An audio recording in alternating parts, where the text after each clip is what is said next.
Welcome to The Explainer. Today, we're not just talking about recovery, we're actually laying out an architect's blueprint for rebuilding a life. And here's the thing, this blueprint isn't based on emotion or some kind of wishful thinking. It's all about action.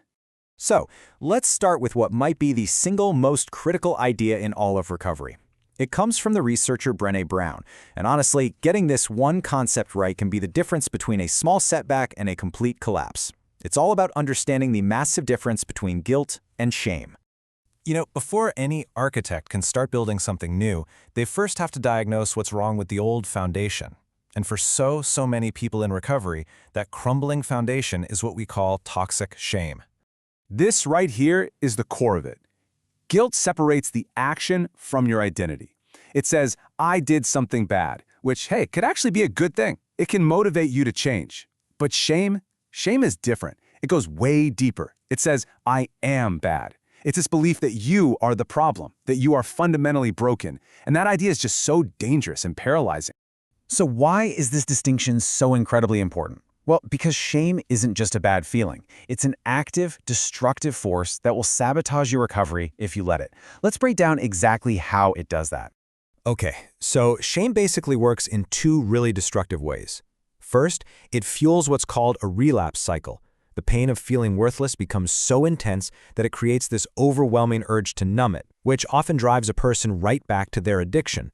And second, it triggers a hiding response. See, shame loves secrecy. It makes you want to just disappear, even though recovery demands the total opposite. It demands transparency. So when you put them together, the relapse cycle and the hiding response, they create these two massive roadblocks, and both of them are built on that same shaky foundation of shame. Which of course brings us to the most important question of all. How in the world do you break free from this and actually start the work of rebuilding? We've got to move from just, understanding the problem to actively building the solution, brick by brick. All right, this is the first part of our blueprint, and it's all about internal construction. Your job as the architect really begins by rewiring how you even see the problem in the first place. The very first tool in your toolbox is a concept called externalization. And this is a really powerful mental shift. You have to learn to separate who you are, your identity, from the addiction. The addiction is not you. It's a force that is acting on you. It's something you fight, not something you are. Now, a really powerful way to put this into practice is something called the parasite model.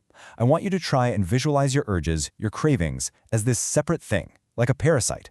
What this does is it completely reframes the fight. All of a sudden, you're not fighting yourself anymore, you're fighting an invader. This lets you keep your self-worth intact while you attack the destructive behavior with everything you've got. And this protocol, it gives you a practical, step-by-step checklist for the moment a trigger hits. It starts with a super simple halt check. Are you hungry, angry, lonely, or tired?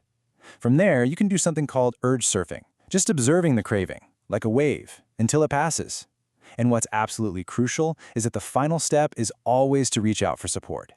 This whole process turns a moment of pure panic into a clear, manageable plan of action. Okay, so once you start rewiring your mind, the next phase of the blueprint is all about rebuilding your external world. And you do that through concrete, visible actions. This brings us to a really powerful idea called living amends. It's all about making this shift from just saying, I feel so bad about what I did, to actively showing, through your actions, I am going to make this right. Think about it. A traditional apology, it's often centered on the feelings of the person who caused the harm, right? It's about their guilt. Living amends completely flips that script. It centers on the needs of the person who was hurt. The focus is on repair, on security, and on tangible, real change. The key here is to turn this idea into a reliable system. A truth and trust repair plan does exactly that. It establishes a weekly rhythm for checking in, and it defines specific, transparent behaviors. This is how you transform trust building from some vague promise into a predictable, consistent habit. And of course, the rebuilding process goes way beyond just one relationship. Rebuilding anchors are these daily, structured actions that create stability and purpose in all areas of your life. This could be a fatherhood anchor, like a non-negotiable 10 minutes with each kid every single day. Or it could be setting up financial guardrails that automate accountability and just remove the temptation altogether. A blueprint is an amazing tool, but it's totally useless until you actually lay the first brick. The most important step you can take is always the very next one, no matter how small it feels. So here it is, your first tiny action. In the next 24 hours, I want you to pick one small, visible, living amend. Maybe it's fixing something that's broken or handling a chore that's been ignored for weeks. Just a simple act of service. But here's the key. You have to do it without any announcement.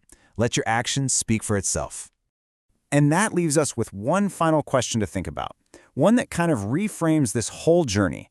What if recovery isn't some exhausting, never-ending war you have to fight? What if instead it's a structure you get to build, with all the purpose and satisfaction that comes from laying one single brick perfectly at a time?